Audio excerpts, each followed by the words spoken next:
Revolução de Jesus e estamos no segundo capítulo da série Castelo Interior. Depois de falarmos da vida mística, dos altos graus da santidade, agora a gente vai para um outro ponto, Rafa. Exatamente, hoje a gente vai falar sobre a via ascética. Você quer saber como trilhar este caminho de santidade? Por isso nós não chegamos nas alturas de uma hora para outra, existe um caminho a ser percorrido. E a via ascética vai nos ensinar a trilhá-lo, por isso você não pode perder o programa de hoje. Se você quer saber um pouquinho mais sobre essa via, não perca o programa.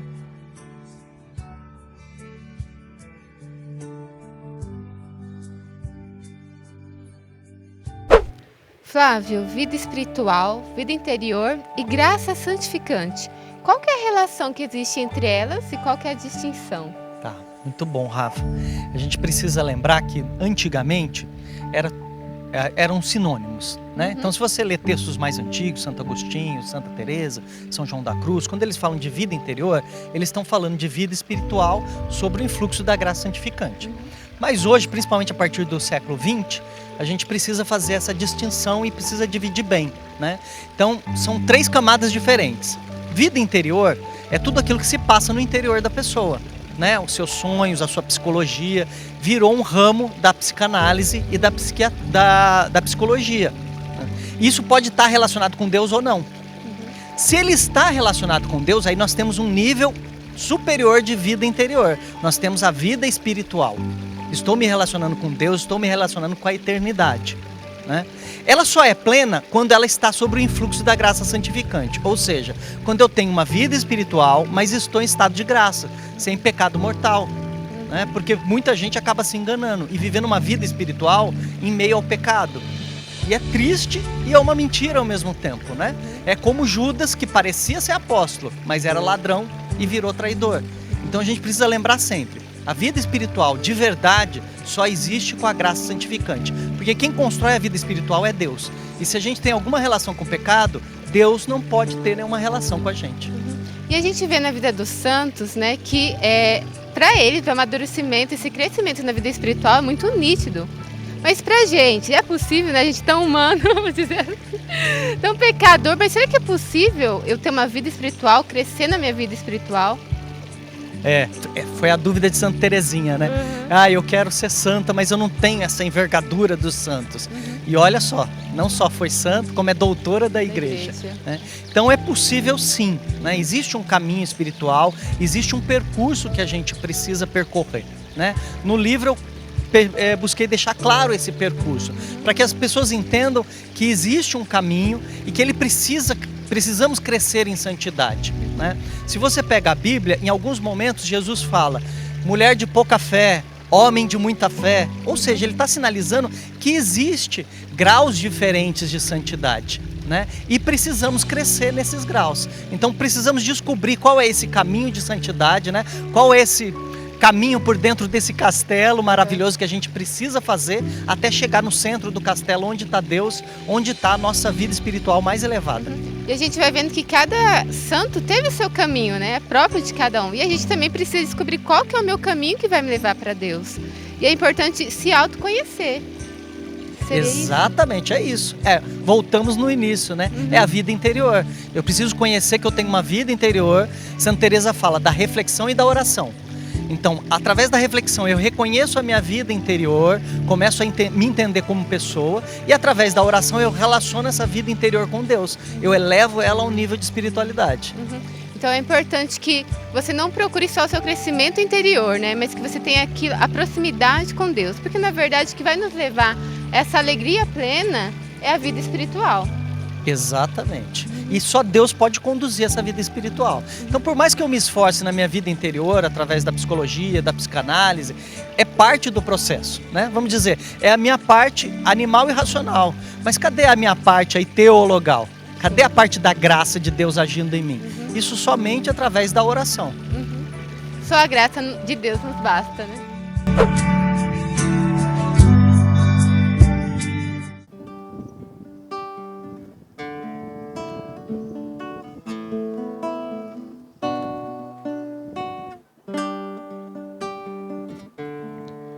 Me perguntam o porquê, eu insisto em querer viver só para ti, deixar tudo e te seguir. Mas não posso explicar o mistério do olhar de um Deus que me chamou e hoje me faz proclamar o meu único desejo é me perder em ti. Minha única vontade é permanecer aqui numa luta desigual. Seduziste-me, Senhor, já não posso mais viver distante do teu amor.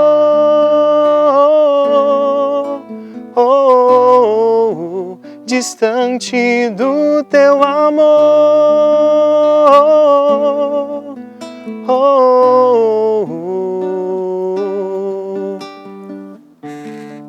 O meu único desejo é me perder em ti. Minha única vontade é permanecer aqui numa luta desigual. Seduziste-me, Senhor, já não posso mais viver distante do teu amor.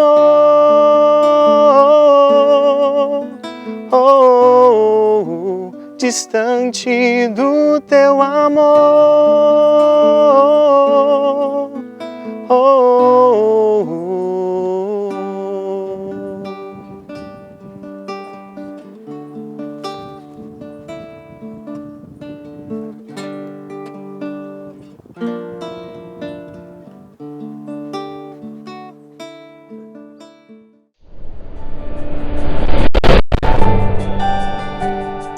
Concretamente falando, gente, né? A vida espiritual, às vezes, para muita gente, fica aquela coisa meio assim, né?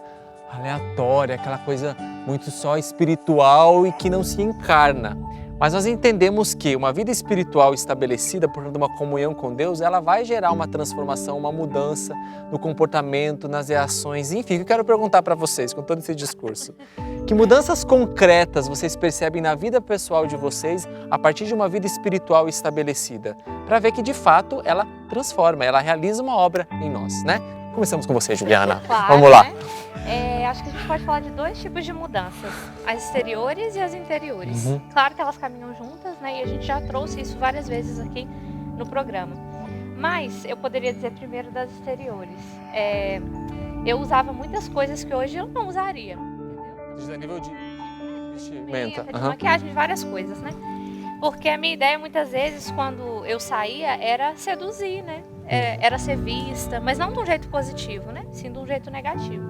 Transparências, roupas curtas, várias coisas. Porque até dentro assim, do meu meio comum, isso era comum. Então, eu fui criada pensando que isso era, vamos ter uma coisa boa, né? Então, com o tempo eu fui vendo, não, eu sou filha de Deus, eu tenho valor. É que a gente falava, né? A nobreza obriga. Então, como filha de Deus, eu preciso me vestir de forma coerente, eu preciso me portar de forma coerente. E também as mudanças interiores. Olhando para o meu temperamento, para a pessoa que eu sou, eu tinha uma tendência muito forte de sempre achar que eu era dona da verdade, que a minha opinião era mais importante, era melhor. Então, com o tempo eu fui aprendendo a ver assim, não, muitas vezes a minha opinião não é melhor. Muitas vezes o outro tem uma opinião até sobre mim, que é superior à minha. Então eu fui me tornando uma pessoa mais dócil, sabe? Um pouco menos orgulhosa, um pouco menos, vamos dizer assim, dura, um pouco menos legalista. Porque depois da minha conversão a gente passa por isso também, né? Sim. Pau é pau, pedra é pedra, é 8 é 80. Então eu era muito assim. Então muitas das coisas que eu fui vivendo, até de dificuldades também na vida cristã, na vida espiritual, eu fui aprendendo a ser um pouco mais misericordiosa, sabe? Que fera, Então eu que fui bonito. vendo essa mudança que Deus foi fazendo em mim, nesses dois aspectos. E é bonito a gente perceber, né? Você trouxe porque é o processo de conversão, ele vai acontecendo e a mudança ela vai ficando explícita a ponto de que os outros veem. Seja na maneira que eu me porto, que eu me visto, das reações que eu tenho. Então fica nítido sim que uma obra está acontecendo ali, né? E é fruto de uma obra espiritual. É mais do que uma imposição de alguém que chega e diz para você, olha, não pode mais, isso sim, isso não. Não, é um convencimento interior que vai gerando uma mudança e, aspas, automaticamente eu vou tendo uma postura né, diferente, Dudu. Você concorda com isso? Comigo aconteceu no processo de purificação mesmo, né? Como falar, como olhar, principalmente como olhar e como tocar, né? Uma vez eu antigamente, né, como a Gil falou, né, minhas roupas, né, eram para sensualizar, era para chamar atenção, e eu gostava muito antigamente de quê? De usar perfume, né? E eu sabia que, né, o perfume, algo atraente, né? Olha só a malícia, né? Era muito malicioso mesmo. Hoje em dia, depois desse processo, né, de purificação, de conversão, não é que eu deixe de usar perfume, não. Não, tá cheirosinho, mas no equilíbrio, com outra intenção, né? Mas exatamente, é justamente essa, né? É com outra intenção, sabe? Sem malícia. Então, pra mim, eu posso dizer que foi um processo de purificação mesmo. Continua sendo, né? Mais forte ainda. Que bonito, são coisas concretas, né? É isso que é bonito, Dudu, uma coisa que você trouxe, porque não é o 880, é o equilíbrio. Ninguém está dizendo que perfume é ruim, mas a intenção pela qual uso, a intensidade, até enfim, qual que é o meu objetivo? Então, vai mudando, vai convertendo, né? Vai fazendo até a gente se valorizar. Você não ficou uma maltrapilha no sentido de eu vou me vestir de qualquer jeito, porque eu me converti. Não, eu vou me vestir adequadamente, com uma roupa que nobreça, né? Que mostra a minha dignidade. Isso aí, o belo atrai. É isso que é lindo o processo que acontece, né, Joyce? A pequena, por falar, né, bem vestida, Joyce com todo o seu estilo, né, gente? Sempre assim, autêntico, original. E pra você, Joyce? Essa questão da transformação, né? Às vezes as pessoas acham que vão ficar mais feias nesse processo de mudança, né? Do vestimenta. E hoje eu vejo que eu me tornei muito mais elegante depois desse processo de conversão, né? Legal. Porque a gente precisa também esconder, né? Tem coisas que a gente não tem que mostrar.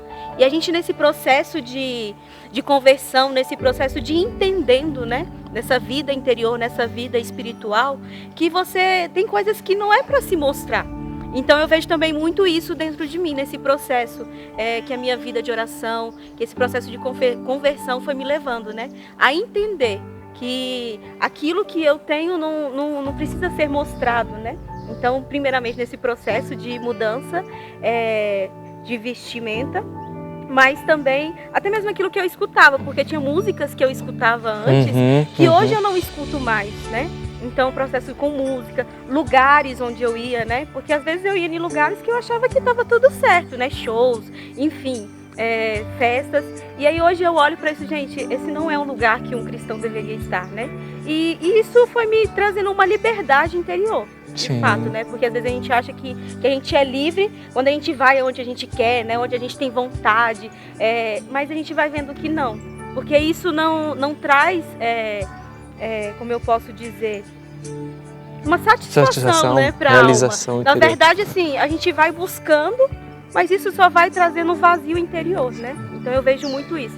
E nessa vida interior também, eu vejo que eu deixei de ser muito egoísta. Eu ainda sou um pouco, né? Claro que a gente sempre tá nesse Tá na luta, né? Nessa luta. Mas eu era uma pessoa muito egoísta, porque eu só pensava em mim, as minhas vontades, é o meu querer, é pensar em mim primeiro, né?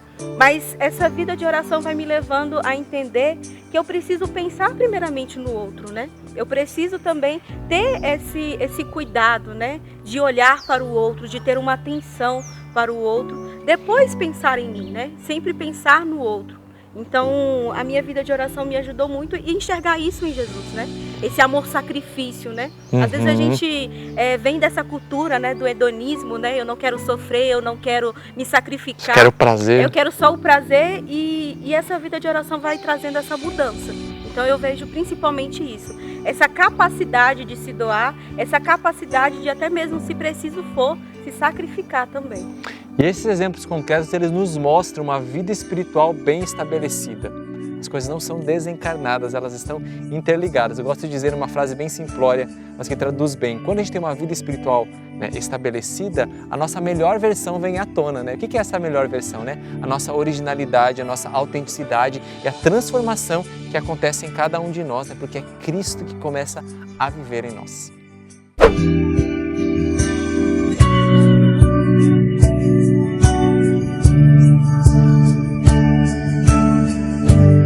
Flávio Crepaldi, via ascética, em conceito, como é que a gente pode traduzir isso? Bom, a via ascética, o próprio nome diz, né? Vem de asceses, do grego, que significa luta. Então é aquele momento de batalha, né? O início da vida espiritual. São José Maria Escrivá, ele usa um termo muito legal, ele fala que a vida espiritual é uma guerra, só que é uma guerra contra nós mesmos. Uau. Então nós temos que ser violentos, como diz o Evangelho, né? O reino dos céus é daquele que é violento, mas é violento consigo mesmo, não com o outro. Forte. Então essa é o grande início da vida espiritual, né? Viver a vivência das virtudes, principalmente paciência e temperança, né? E entender que eu preciso ser violento comigo mesmo. Né? Não é porque eu não gosto do Tiago, o Tiago é chato, eu vou brigar com ele. Não, eu tenho que brigar comigo para que eu entenda, né, o Tiago, para que eu conviva com ele. E mesmo se você for chato de verdade, né, você tá aí para minha santificação. Uhum. Então a gente lembra São João da Cruz, né, esse ambiente que a gente tá de castelo, de mosteiro. São João da Cruz dizia o seguinte: você precisa pensar que todos que estão no mosteiro estão para te santificar. Todos são caminho de santidade. A gente pode traduzir isso para a vida como um todo, né? No meu trabalho, no meu estudo, na minha família. A missão de todos é me santificar. Então, eles estão contribuindo com essa luta pessoal para que eu seja melhor, para que eu me modifique. Ô, Flávio, você falou uma coisa interessante aí, né? Muitas. Mas antes, na primeira parte da entrevista, você até falou, né? De como que nós precisamos, claro, né, nos esforçar para isso. Esforço pessoal e graça de Deus. É uma dobradinha perfeita para que isso aconteça, para não correr no erro e no equívoco de achar que eu vou me esforçar e eu não consigo alcançar tudo aquilo que eu preciso. Precisa estar andando muito junto isso? Isso. É sempre um combo. É sempre uma dualidade. Deus entra com a graça e eu entro com o meu trabalho. Né? A grande diferença entre a primeira fase da vida espiritual, que é a ascética, e a segunda, que é a mística, é que, vamos dizer assim, que os papéis parecem se inverter. Na primeira fase, o esforço é muito mais meu. Deus ajuda com a graça, ajuda com os sacramentos, ajuda com toda a estrutura da igreja. Né? Mas sou eu que preciso trabalhar, sou eu que preciso brigar contra mim mesmo, contra os meus temperamentos, contra os meus maus hábitos ou até os vícios, contra os meus pecados. Na segunda parte, Deus é que conduz tudo e eu não atrapalho. Então é o que você falou, é sempre uma dobradinha. Mas a primeira fase da vida espiritual, ascética, o esforço é mais meu, né? Para parar de atrapalhar Deus. Ele tem um projeto de santificação comigo, mas quando eu uso toda a minha inteligência, eu gasto a minha inteligência com coisa inútil, coisa que não me leva para Deus, eu não estou ajudando nesse trabalho. Então eu tenho que parar de estar com esse freio de mão puxado, porque Deus está querendo que o carro ande, mas eu estou com o freio de mão puxado, com os dois pés enfiados lá no... Sim. E não quero sair do lugar. Né? Na segunda parte, aí é o contrário. Ele já tem muito mais liberdade para agir, porque a gente fez esse trabalho ascético em nós de liberar espaço para Deus, tirando os maus hábitos, os vícios, né? Todos os problemas, mas aí eu não posso também impedir que ele haja. Sim. Né? Eu preciso ser um barro mole, moldável, para que ele realize a obra. Colaborando. Ô, Flávio, às vezes a gente pensa, né, que vamos falar de vida espiritual, né, ascese, enfim, subida, alto, eternidade, tudo a gente se remete pro alto, né? Isso. Mas também nesse processo a gente passa por humilhações, por podas, por correções. A gente até conversava nos bastidores, né? Parece até que a gente vai descendo. Nossa, parece que eu tô indo tão bem, de repente eu tropecei aqui, parece que eu regredi. Isso faz parte do processo pedagógico nessa via ascética? Faz sim. A gente precisa lembrar o seguinte, só existe um tropeço e só existe uma queda, é o pecado. Né? Então, se eu cometi um pecado mortal, isso realmente, né, eu estou lutando, acabando com a minha vida espiritual. Então eu preciso buscar o sacramento da confissão o mais rápido possível. Fora isso, tudo o resto que nos acontece colabora para o nosso bem. Né? Então, estava tão bem e agora está tudo dando errado na minha vida, né? Tô sendo humilhado. É para desenvolver a humildade. Tira proveito né? disso. Tira proveito disso, né? Para desenvolver a paciência. Senão a gente acaba fazendo uma teologia muito protestante da vida espiritual, entendeu? Que é, com Deus eu tenho sucesso. E aí eu tenho sucesso na vida missionária, sucesso no dinheiro, sucesso no... tenho status, Deus está só me levando para cima e inflando o meu ego. Só ganho. Só ganho, e não é isso, né? A vida espiritual é também humilhação, também é humildade, precisa. É o caminho que Cristo fez, né? Ele era Deus, se humilhou sendo homem. Sendo homem, ele se humilhou sendo pobre. Sendo homem pobre, ele se humilhou sendo flagelado. Então veja, né? Hoje ele se humilhou chegando ao ponto de ser coisa, né? Corpo e sangue no altar. Então isso também faz parte da vida espiritual. E a gente precisa fazer essa diferença, né? Vai ter momentos em que vai ser difícil mesmo, né? Hugo de São Vítor, que é um teólogo do ano 1000, ele usava o exemplo do Espírito Santo, dizendo que o Espírito Santo é como a onda do mar em determinadas épocas, né? Que flui e reflui. Então, ok, vai ter um momento que vem o Espírito Santo, vamos lá, Tiago, vamos para cima, vamos. Você está cheio de Deus. E vai ter outro momento que, nossa, eu preciso acordar para ir para a missa. Não, é adoração, eu já estou aqui há 2 minutos, parece que são 5 horas. Não faço isso. Mas isso também faz parte do desenvolvimento espiritual. Você tem sede de ver uma experiência com Deus? De aprofundar o seu relacionamento com Ele? Então você não pode perder o próximo bloco do nosso programa, porque a gente vai aprofundar em cheio nessa temática. Intervalo rapidinho, a gente volta já já. Estamos de volta com o programa Revolução Jesus, com a série Castelo Interior. Direto aqui do Mosteiro da Sagrada Face, que fica em Roseira. 30 minutinhos da Canção Nova. Então se você vier aqui na Canção Nova, passa aqui no Mosteiro também, não é, Tiago? Fica aí o convite para você, inclusive se você quiser ajudar, né, aqui no GC está passando as formas que você pode ajudar aqui o Mosteiro e contribuir com esse belo trabalho que eles fazem, um lugar de muita paz, de encontro com Deus, então vale a pena você conhecer também. Passou na Canção Nova? Passa por aqui. E já que a gente está dando uma boa dica, eu quero trazer uma segunda aqui. Tenho certeza que toda essa temática que nós estamos abordando aqui, falamos, né, sobre a via mística, a via cética, com a presença do Flávio Crepaldi, que é um cara que estudou, que estuda, que se aprofunda e que fala com propriedade. Ele tem esse livro muito bacana chamado Santidade para Todos e que vale a pena você adquirir para você conseguir aprofundar, para você conseguir meditar. O que a gente fez aqui, né, Rafa, foi dar algumas pinceladas dessa temática que é tão vasta, mas com certeza no livro você vai encontrar muito mais detalhes. loja.cancionova.com para você adquirir esse livro e crescer no conhecimento aí da vida interior, da vida espiritual e todas essas fases que nós somos chamados a viver. Ou você pode ligar também no 12 3186 2600. No programa de hoje a gente está falando muito sobre vida de oração. E a gente corre um risco de achar que Deus fala com a gente assim, né? Manda um anjo lá na capela e fala com a Joyce, fala com a Ju. Mas isso pode acontecer, claro, né? Na vida dos santos isso aconteceu. Mas Ju, para você, como que Deus tem se utilizado para falar com você? Eu vejo assim que Deus ele tem uma pedagogia com cada pessoa, né? Eu nunca vivi uma experiência mística, assim, de falar, nossa, ou sonhos, tem gente que Deus fala pelos sonhos, né? Deus fala comigo de forma, assim, de diversas maneiras, principalmente na palavra. Então, muitos momentos da minha vida que eu tinha dúvidas, que eu não sabia o que fazer ou como fazer, eu ia para a capela com a minha palavra e o Senhor me dava uma palavra e era tudo aquilo que eu precisava, né? A direção que Ele me dava.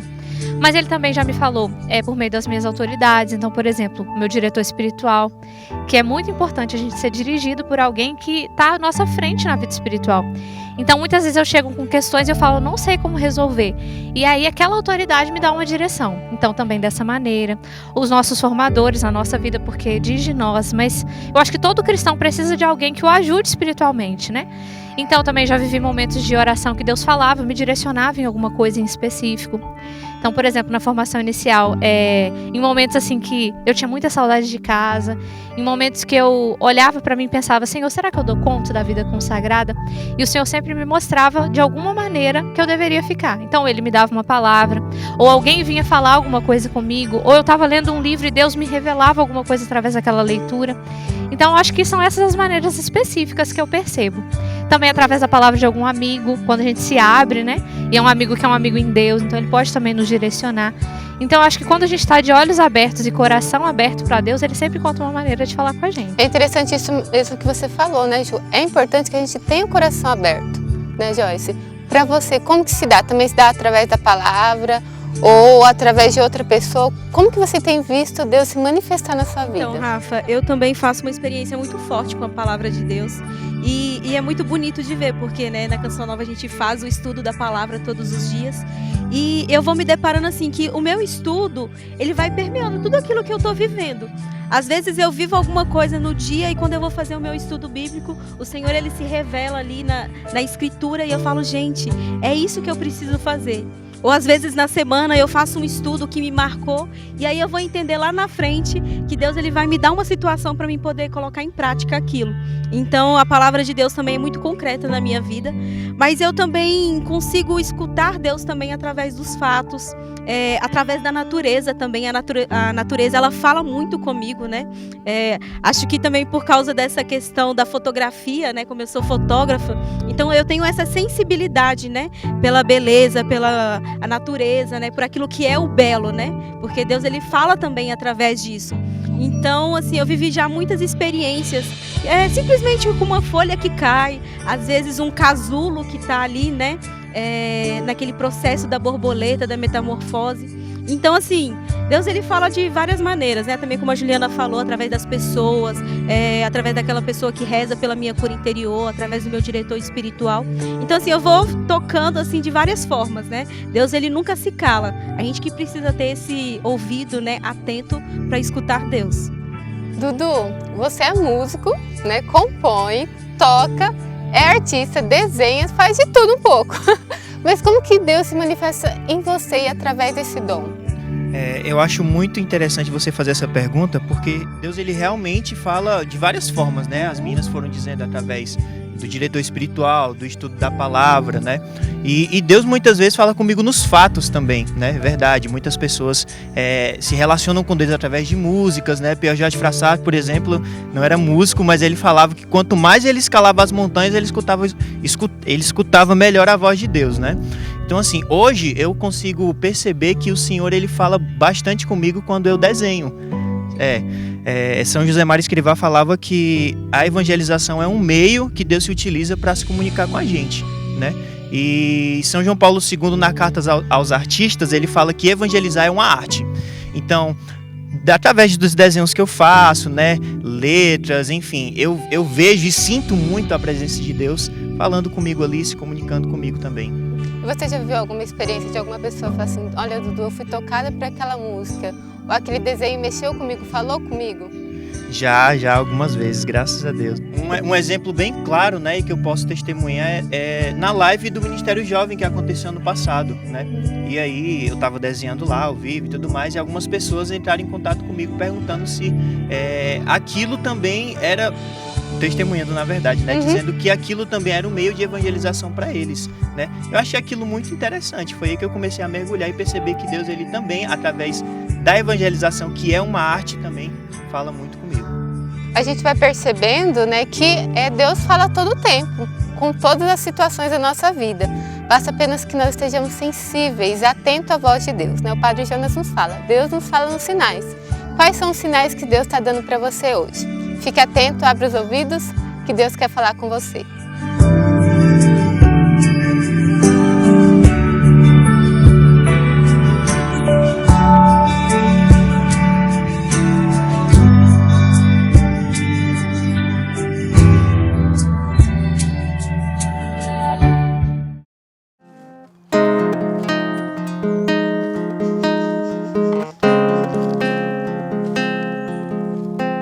Só quem satisfaz a minha alma é o meu Jesus. Eu preciso te encontrar, meu doce amigo, me abandonar. Diante de um espelho ver suas manchas e sua dor. Sozinha no deserto vai clamando seu amor. Só quem satisfaz a minha alma é o meu Jesus. Eu preciso te encontrar, meu doce amigo, me abandonar. Sei que a tua piedade pode sempre me alcançar. A tua compaixão lhe traz aqui pra me abraçar. Me acolhe, Jesus, deixa em tua casa eu adentrar. Eu tiro as sandálias dos meus pés, eu renuncio o mal que há em mim. Me acolhe, Jesus, eu quero em teus átrios adentrar. Eu me abandono em teu coração. Eu já não existo e só quero ser, se for com o Senhor.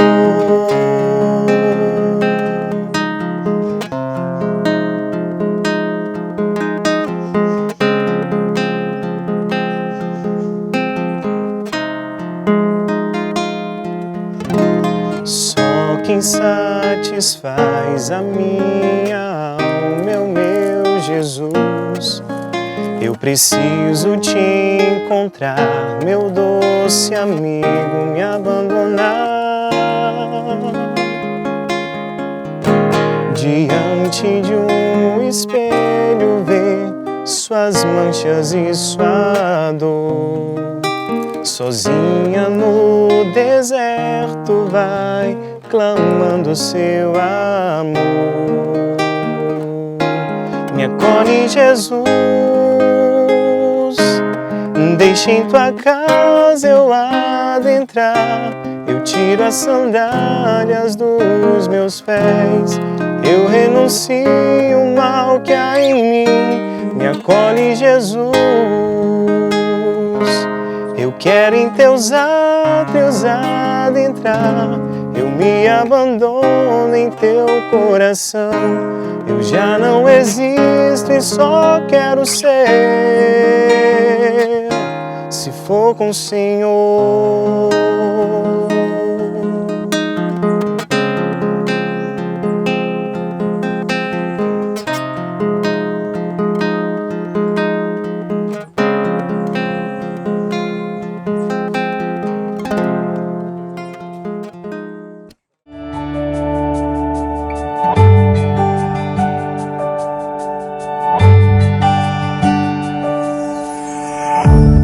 No Revolução de Jesus nós temos um quadro chamado Eu na Vida, Flávio, que a gente traz algumas situações do nosso ordinário para ajudar a trazer algumas luzes aí para o pessoal. Estamos falando aí de vida espiritual, faz jus a gente poder trazer algumas realidades. E uma coisa que eu quero perguntar aqui para você é sobre a diferença entre eu estar num estado, numa condição de deserto, de aridez espiritual provocada pelo próprio Deus, né?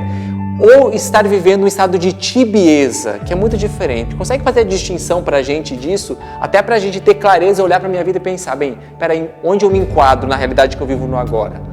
Ótimo, né? É uma dúvida muito constante, muito real, né? É você na vida. Eu na vida, eu já tô absorvendo aqui, ó. Muito bem. O autoconhecimento é super importante, entendeu? Por isso eu preciso me conhecer. Eu estou seguindo com a minha vida espiritual corretamente? Eu vou na missa com regularidade? Eu me confesso sempre, pelo menos a cada 15 dias? Eu vivo as minhas práticas espirituais? Se eu fizer um exame, eu posso dizer assim, não, eu não caí num pecado mortal e eu estou fazendo tudo aquilo que eu me propus a fazer, tudo aquilo que eu deveria fazer. Se a resposta é sim, ok, você está vivendo um deserto. Isso é um momento normal que precisa acontecer. Se você percebe que, não, calma aí, eu realmente fraquejei, né? Eu deixei de ir na missa do domingo, já é um pecado mortal. Ou então eu comecei a ficar irritado e começo a falar mal de todo mundo, ou fraquejei com as minhas práticas espirituais, então quase 100% que você está realmente vivendo uma tibieza, você deixou de lado sua vida espiritual. E aí, é claro, né? Tudo fica muito mais difícil. Fábio, você falando um pouquinho sobre o deserto. Normalmente quando a gente se remete ao deserto, a gente se remete a alguma coisa ruim, né? Eu tô no deserto, não tô sentindo nada, nessa aridez. Mas o deserto pode ser um lugar de encontro com Deus? Pode. Ele é as duas coisas, né? Se a gente lembra lá do profeta Elias, ele foi pro deserto para chorar e para desistir da vida, né? Mas se a gente pega lá outras passagens, inclusive o Apocalipse fala, e Deus levou ela para o deserto para cuidar dela. Então o deserto tem essas duas dimensões, né? Se eu me enfiei no deserto pela tibieza, ele vai ser lugar de condenação. É o que aconteceu com os israelitas. 40 anos no deserto para purificar todo aquele desejo desordenado.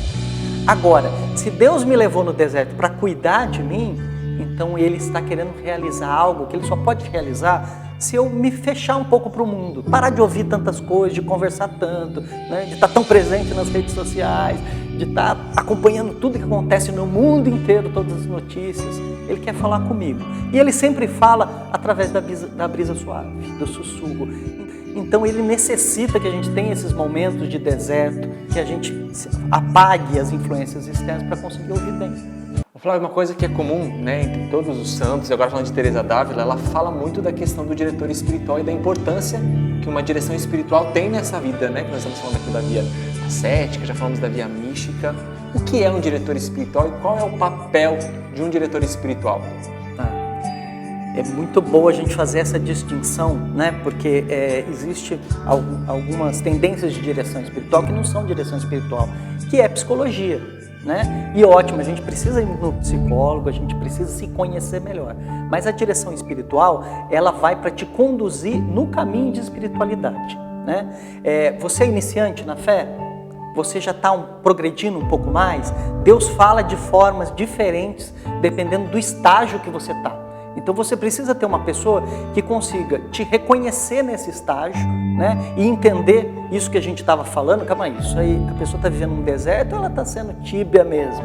Né? Então o diretor espiritual é essa pessoa que vai entender o momento que você está e qual é a melhor direção para você naquele momento.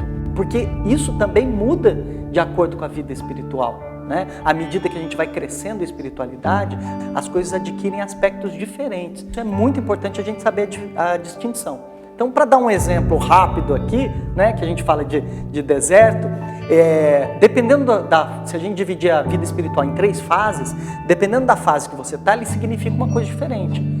Então, por exemplo, eu tenho uma grande dificuldade de rezar, eu não consigo levar minhas práticas espirituais com desenvoltura. Se você está no início da vida espiritual, isso é consequência da sua vida anterior de pecado, né? Da sua falta de prática. Vai ser muito mais fácil, em vez de você pegar lá o livro de Ruth para ler, que tem uns 4 ou 5 capítulos, você leria em meia hora, e pegar 3 filmes da Marvel para você maratonar, né, de 7 horas, o que você vai fazer? É claro que você vai para a Marvel lá, que demora muito mais tempo. Mas isso é falta de treino, é falta de hábito de virtude, é falta de esforço pessoal, por isso vida ascética. A mesma situação, quando você já progrediu bastante, né, é diferente. Aí já é Deus que está falando para você em alguns momentos. Não, para, né? Vamos até brincar assim, não, calma aí, você está rezando demais, né? Só você fala. Eu preciso falar também, né? Esse fluxo que vai e que volta. E que eu gosto de usar como exemplo o pai que está ensinando o filho a andar de bicicleta, né? Tem as rodinhas, você tirou as rodinhas, aí ele vai segurando, e aí ele solta, e aí ele segura e solta. Então é esse momento. E na vida espiritual mais avançada, né? Aí o grande deserto, que é a noite, a noite escura da alma, que é um grande deserto, é só para quem está muito adiantado.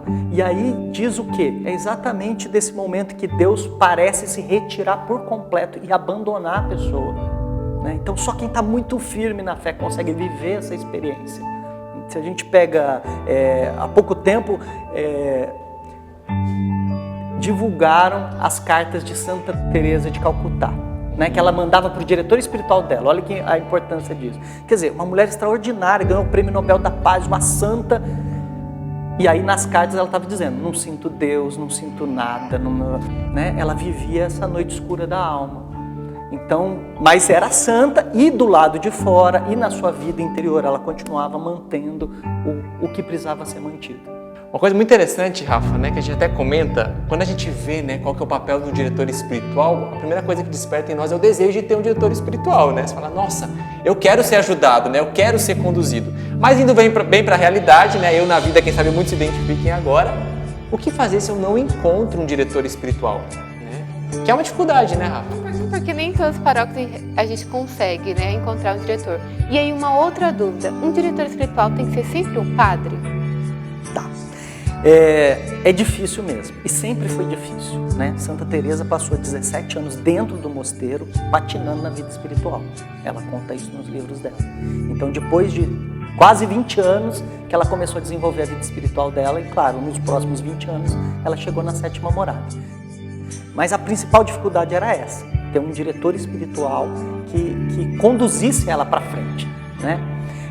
Então, e São João da Cruz gasta acho que 3 ou 4 capítulos da subida do Monte Carmelo só falando sobre o grande dano que um diretor espiritual despreparado causa na pessoa. Então é um assunto bem complicado, né? A gente tem que procurar o máximo possível. É bom que seja um padre, porque o padre também vai poder te confessar, né? Entrar com os outros sacramentos. Não é absolutamente necessário que seja um padre, né? Desde que aquele que está sendo dirigido espiritualmente não omita as coisas. Então ele vai ter que saber que ele vai ter que falar de pecado também, não vai receber absolvição, mas vai ter que falar de coisas concretas, porque senão fica tudo uma espiritualidade desencarnada. Isso é uma grande mentira, né? Então nós precisamos procurar o diretor espiritual, né? Primeiro critério, que seja santo. Essa é a grande dificuldade, né? Só quem atravessou o caminho é que pode dizer para você: ah não, você está na ponte, ah não, você está na escada. Já conheço. Eu já conheço por onde você está indo, né? E o que dá certo você fazer agora e o que não dá certo. E mais ainda, né? Rafa, não se preocupa com isso nesse momento não, isso não é importante. Porque senão a gente acha que tudo é importante. Quando a gente lê o Evangelho, a direção espiritual completa das 7 moradas está ali no Evangelho. Só que você não vai começar a sua vida espiritual dando a outra face. Ninguém consegue fazer isso, né? Então você tem que começar lá embaixo, mas lá embaixo aonde? Né? Essa é a dificuldade do diretor espiritual. Tem um texto clássico que é muito interessante, que ele analisa o livro de Ruth. E no livro de Ruth tem um momento em que o Boaz fala para Ruth, né? Eu vou casar com você, mas eu não sou seu parente mais próximo. Tem alguém mais próximo que tem o direito de casar com você. A gente vai até ele. Se ele quiser, ele casa com você. Se ele não quiser casar com você, eu caso, né? E a interpretação dos padres a respeito disso, o que é? Boaz é Cristo e o parente mais próximo é o padre. Então, o que ele está dizendo? Ele está dizendo, se você não encontra um sacerdote, um diretor espiritual que te acolha, então, ok, né? Cristo vai ter que assumir esse papel. E ele assume o papel. E no final, aquilo que seria ruim acaba sendo melhor ainda, né? Porque a gente troca 10 por 10 mil, né? Mas é um processo complicado, né? E eu gosto de para quem está nessa grande dificuldade, né? Eu gosto de dar uma dica que é muito importante, que é: nós não estamos sozinhos na vida espiritual. Existe aí uma legião gigantesca de santos que querem nos ajudar, né? Além do nosso anjo da guarda. Então, procure entender qual é o santo que se aproximou de mim. Esse santo, ele vai me conduzir espiritualmente também, né? E eu conheço pessoas, por exemplo, ler as regras de São Bento, são a maior direção espiritual da pessoa, né? Eu tenho muito próximo de mim Santa Teresinha, Padre Pio, né? São João da Cruz. Então, a vez mesmo que concretamente eu vivi essa situação de direção espiritual e eu fui procurar um padre, né? E cheguei na frente do padre, eu não conseguia falar nada. Ele perguntava e eu falei assim, não tenho o que te dizer, né? Assim, aí eu saí com aquela dúvida, mas o que eu fiz? Eu perdi meu tempo, perdi o tempo dele. E aí eu lembrei que no caminho eu tinha feito uma oração, que era assim: Deus, que eu fale tudo que tiver que falar e que eu cale tudo que eu tiver que calar. Né? E aí calei tudo, né? Falei assim, então, tá bom, então não é ele? Então beleza, então me mostra um diretor espiritual, né? E aí eu senti uma emoção interior que me falava São João da Cruz. Só que eu tinha passado já 15 anos tentando ler São João da Cruz e nunca tinha conseguido. Eu falei, São João da Cruz? Tá bom. Na hora que eu abri, era exatamente o que eu vivia. Aquilo foi escrito para mim, né? E a partir daí eu deslanchei com aquilo. Então entender isso também. Existe um santo aí que quer te conduzir espiritualmente. A vida dele, as obras dele. Se reaproxima, porque todo mundo tem o seu, né? Reaproxima. E vai fazendo esse caminho de procurar um diretor espiritual, alguém que conheça o caminho de santidade.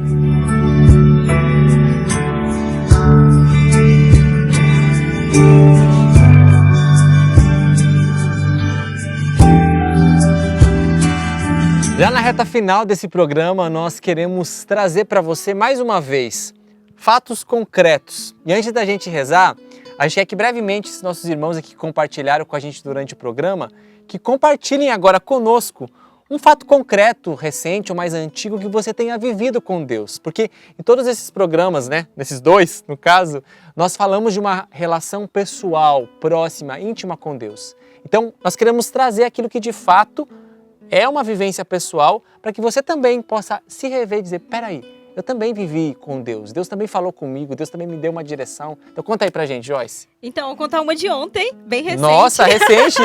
Que Sim. fera, olha só. Há 2 anos atrás, primeiro contextualizando, né? O Senhor ele falou muito forte comigo através de uma rosa. Eu acompanhei o processo de crescimento dela na fotografia. E o Senhor me deu um texto, né? Me mostrando ali que eu sou como essa rosa, né? Que não existe somente uma cor, mas que existem várias, né?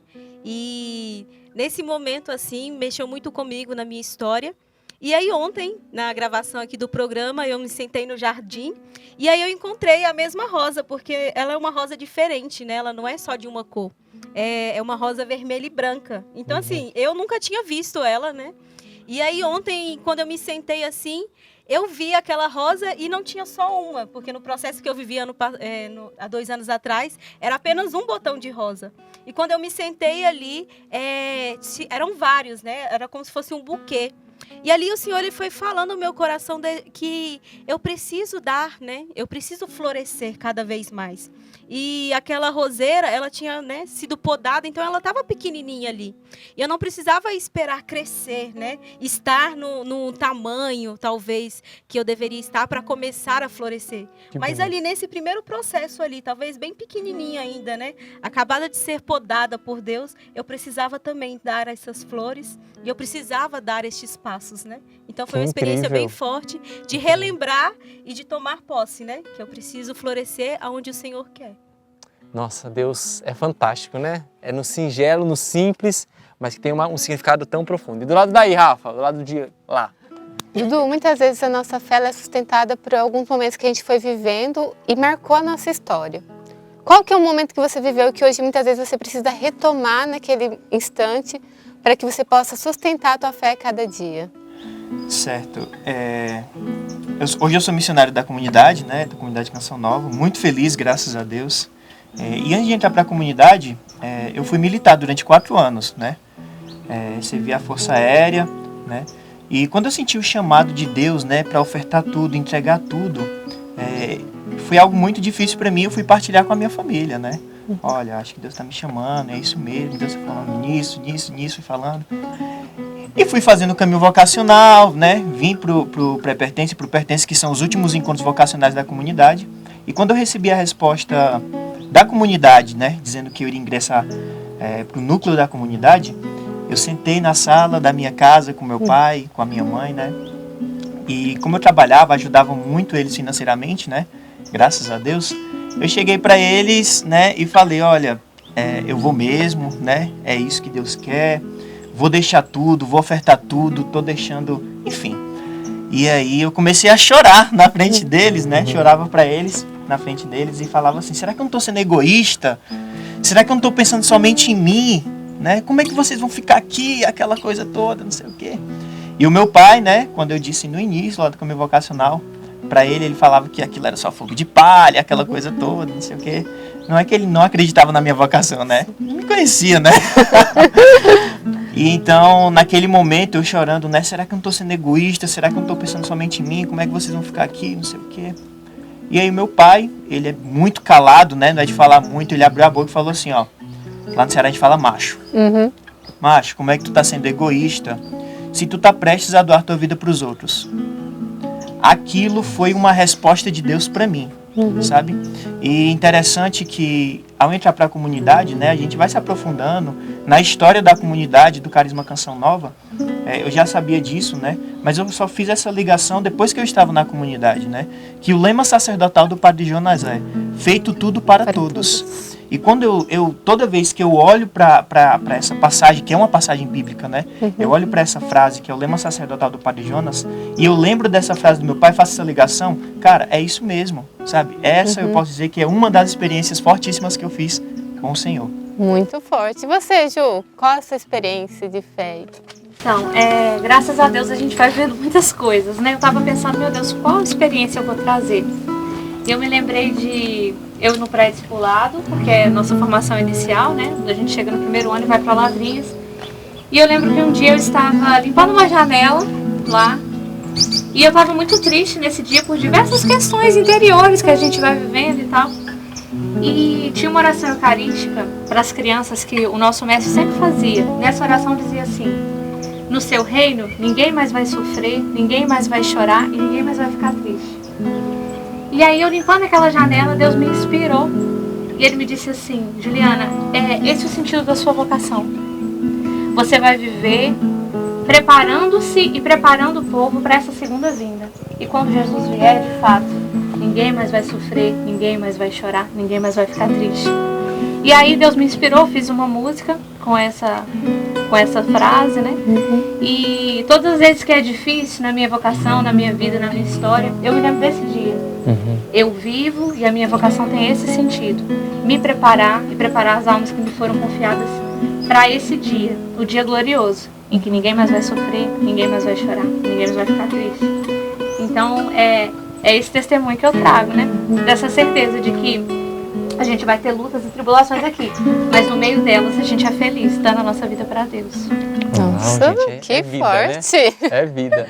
E você, Tiagão, a gente vai cantar já para a gente poder rezar juntos.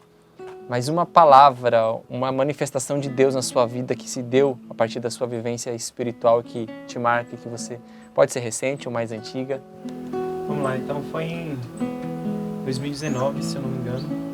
Eu estava ajudando no Bom Samaritano, que é uma obra social que a Canção Nova tem. Nós acolhemos nossos irmãos em situação de rua e nós fomos fazer ali um momento de oração com eles. E o único violão que tinha era um violão bem velho, que não estava pegando afinação de jeito nenhum. Mas mesmo assim nós insistimos, eu peguei lá o violão, nós cantamos, nós rezamos, eu toquei. E o bonito de ver que os irmãos foram alcançados, mesmo com aquele violão desafinado, velho, com cordas enferrujadas. E Deus falou muito no meu coração que não é importante tanto o instrumento em si, a parte material, mas a disposição do coração. E eu nunca me esqueci dessa história e Deus, vira e mexe, Ele retoma isso comigo e diz também que eu sou o instrumento, né? Eu preciso ser um instrumento afinado, mas que muitas vezes com as lutas da gente, eu me desafino. Então eu preciso voltar para a mão de Deus, para que Ele possa me afinar, para que Ele possa me colocar no timbre certo. Como um violão precisa de fato da afinação para sair um som bonito, eloquente, a minha vocação também precisa voltar para Deus, para que ela possa produzir frutos, para que ela seja de fato uma canção nova, o povo que ela precisa alcançar. Amém. E vamos fazer jus agora esse violão afinado aqui, né? Para que de fato a gente possa rezar. Como você percebeu, Deus fala conosco de diversas formas e de maneira muito concreta. Tenho certeza que através desse programa também ele se torna um meio para que a voz de Deus chegue ao teu coração. Com certeza você está sendo provocado. Então vamos rezar. Não poderemos terminar esse último capítulo da série senão de outra forma, a não ser rezando e colocando diante de Deus o nosso desejo de nós querermos entrar nesse processo, né? Da via cética, da via mística, para que Deus nos leve. Então vamos rezar juntos.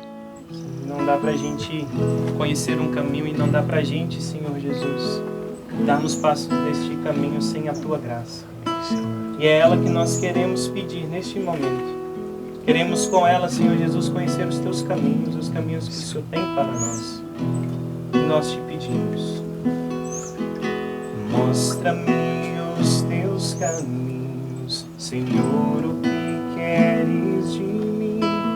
Dá-me o que me mandas o que queiras de mim.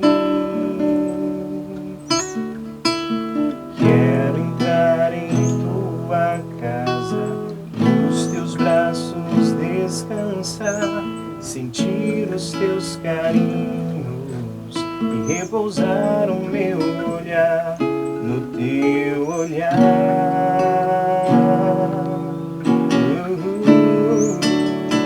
Dá-me tua graça para que eu possa prosseguir, e a tua força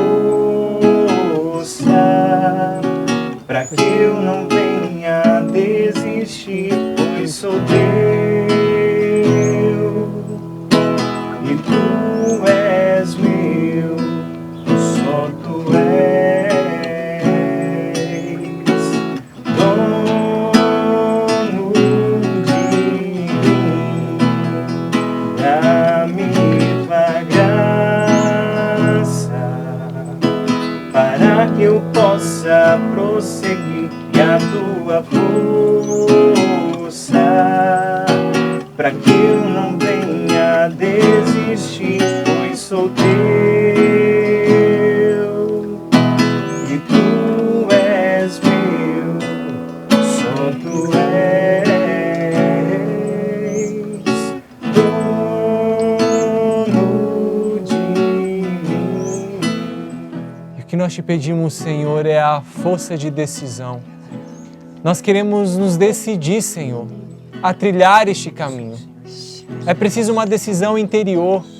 É preciso uma decisão que nos leve a tomar uma atitude concreta de tudo aquilo que eu preciso fazer para colaborar com a Tua graça.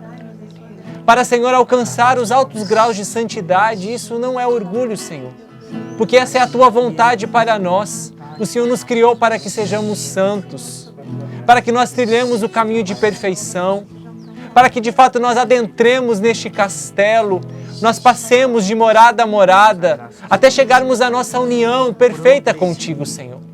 Sim, Senhor, mas nós não conseguimos sem a Tua graça. Por isso, neste momento, visita os nossos corações. Toca o coração de cada pessoa que está nos acompanhando, para que o coração de cada um seja devolvido à esperança, Senhor. A esperança que me leva a ter uma atitude de me lançar, de retomar a minha vida em Deus, de retomar a minha vida espiritual, de levar a sério o meu processo de conversão, a voltar para a vida sacramental. Pela graça do Teu Espírito, Senhor, nós nos pedimos esta efusão que me faz eu retomar a caminhada, tomando consciência do chamado nobre que o Senhor me faz, mas ao mesmo tempo me fortalecendo com a Tua graça, para que eu dê passos em direção a isso.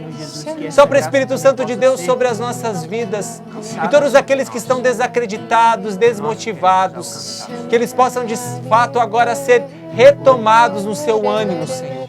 Um ânimo novo, um vigor novo.